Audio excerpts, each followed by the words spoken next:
So here I have a picture pulled up of all of the possible conic sections. These are special shapes in math and in physics because we know that all celestial bodies, that means like things that are in space, so we're thinking of them as things that are moving, and the only force acting on them is a single force due to gravity. So what we know about these objects is they all move in one of these shapes. And they're called conic sections because they can all be constructed by slicing one of these kind of double cone things. So these are all of them here. So the first one is a circle. Whoops. The first one here is a circle, so that's what you get if the plane really perfectly slices it. You know, if the cone is flat and the plane is flat too, then it'll make that kind of circle. Then as the plane tilts, the circle gets kind of elongated like this, so it's kind of an oval shape. We call it an ellipse. Once it gets tilted enough, then it won't circle back around again on the other side, and that's when we get a parabola. When it's perfectly straight up and down, when the plane matches the axis of these two cones, then that's when you get this shape that's called a hyperbola. This is the way that comets move. You know, I don't know if you know this, but objects that are falling move in parabolas. So if you throw a ball or something, it'll move in a parabola.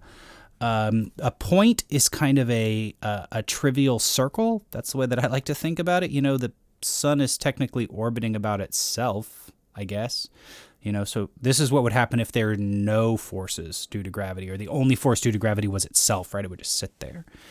A line is what happens if you just drop something. And then this kind of V shape, you know, that's kind of like the most extreme version of a hyperbola. So the farther that you zoom out, the more you kind of get this sort of strange double V shape.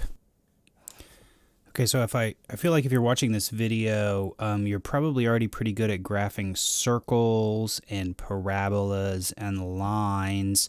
So I'm really just going to focus mainly on ellipses and hyperbolas. And so here's their general forms. Okay, the way that you can tell the difference, I mean, they all just kind of basically look like the same formula as a circle, except there's got to be a 1 on the other side. And then these A's and B's control how the ellipse is squashed or stretched along the x-axis and the y-axis. And then the same thing for hyperbolas. There's two formulas for the hyperbolas. The way that you can identify them is that there's always a minus, right? In the ellipses and the circles, there's a plus. And in the hyperbolas, there's a minus there. So you got to be careful because the ones where the y is negative looks very different from the ones where the x is negative. Okay, so let's just do some basic examples of what you need to know just to sketch the basic graph of these. So let's do an ellipse. I'll just kind of pick some nice numbers here, some nice perfect squares. So we know just by the form of this that it's going to be an ellipse. And so let's just see if we can sketch the graph. Basically, the easiest thing to do to sketch these graphs and figure out what the basic graph looks like is to calculate the intercepts. So let's do the x-intercepts first. This is where y is equal to 0. So if I plug in a 0 for that y right there, then I'll get x squared over 9 equals 1, and then x squared equals 9, and then x equals plus or minus 3. So I'm just going to go out here 3 steps and put a dot there. Go over here 3 steps, put a dot there. Okay, and so that wasn't so bad. So I've already got these two intercepts. Let's do the y-intercept now and see what we get. So clear this. Okay, now if I want to do the y-intercept, I just need to plug in x equals 0, so I'll get y squared over 25 equals 1, and then y squared equals 25, so y is equal to plus or minus 5. So up here, gotta make my graph perfect, and down here, you can see actually if you just think about this algebra that happens, if I would have made this number bigger, if I would have made that 25 larger right there, then in the end it would have translated into a bigger number over there. So that's what you should see. The more, the bigger the number underneath y is, the more the ellipse is going to be stretched out along the y-axis. And the same thing for the x. The bigger number that you put under the x, the more it gets stretched out this way. So great, now I got to draw this, right? Sometimes I just kind of like to give myself a little guide. All right, now I'll do my best. It's not perfect. Get a kind of ellipse shape like this.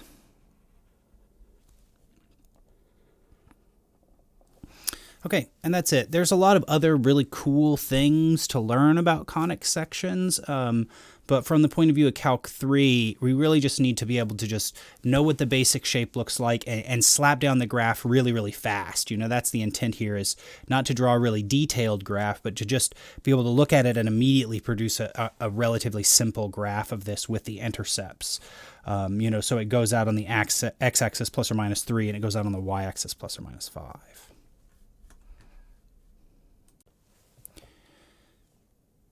Okay, now I want to just sketch these basic graphs. I also use the intercepts in order to sketch the graph of hyperbolas as well.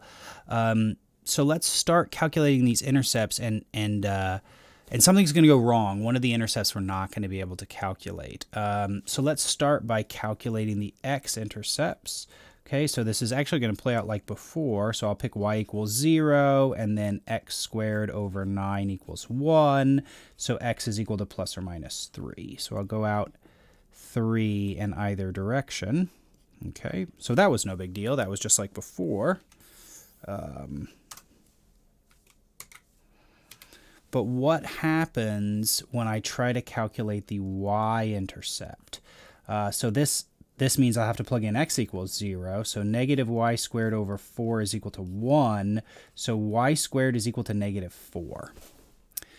So that's not a real number. There are no real values for y, so that means that I know that the hyperbola is going to look something like this. So you just kind of got to memorize what the shape looks like, and then once you figure out where the intercepts are, you know, one of them's going to work, and that gives you the two intercepts. And then when you try the other one and it doesn't work, that guarantees that you're going to end up with one, either this shape, or it's possible that they could be like this as well, up and down on the y-axis.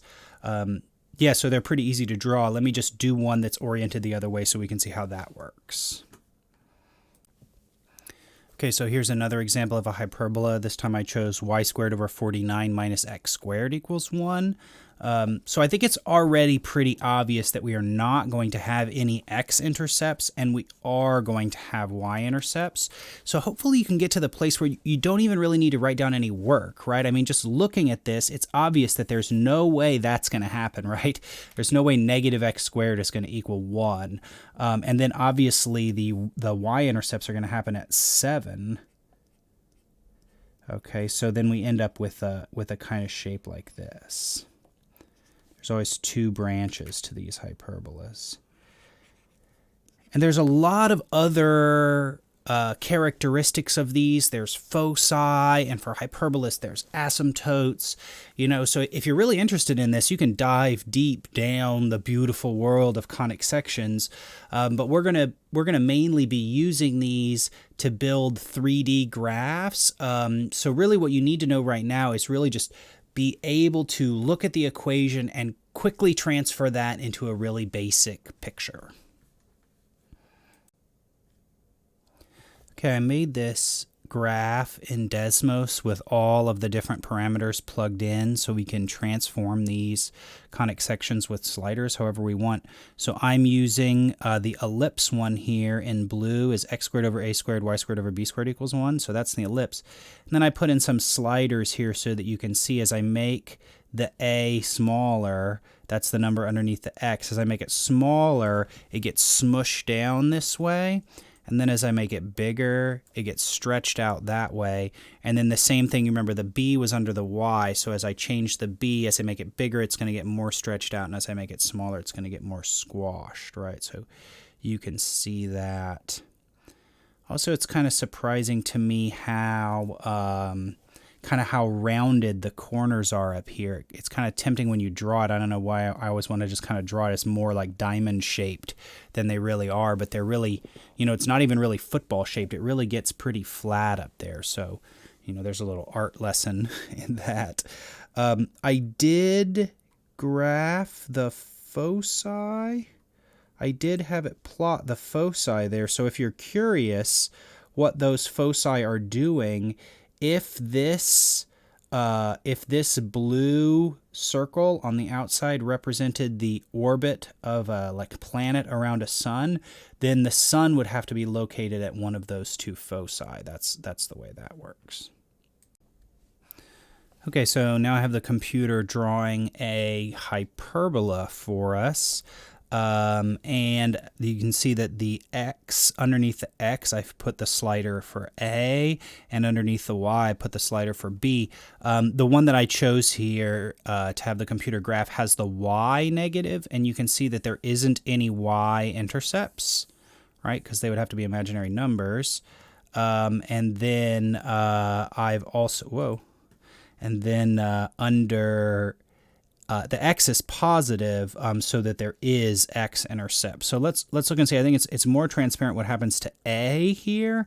So as I adjust the slider for A, that's going to move these intercepts closer to and farther away from the origin. So as I make this slider A bigger, you can see that the intercepts get pushed away from the origin, and also it kind of gets like smushed down. Can you see that, how it's getting smushed down and then opened wide back up again? Actually, as you get A really close to 0, kind of turns into this sort of bizarro picture. It's interesting. Excuse me. So that's the effect that the number under the positive variable has on it. And then this one is just going to control how open they are. So as I slide this, you can see those moving around. So it's not really easy when you're drawing a graph by hand to really accurately indicate how smushed or how open it is. You really have to start plugging in some numbers to figure that out. There's formulas for where these asymptotes are. There's 2 asymptotes as well. So, you can do calculations, but really, again, maybe I'm overselling this, but the intent here is to just be able to quickly sketch out a graph. And there's the effect that the 2 numbers that are kind of parameters for this have on the shape. So, for the homework, really all I'm asking you to do is to just really quickly sketch out a graph that includes the basic intercepts.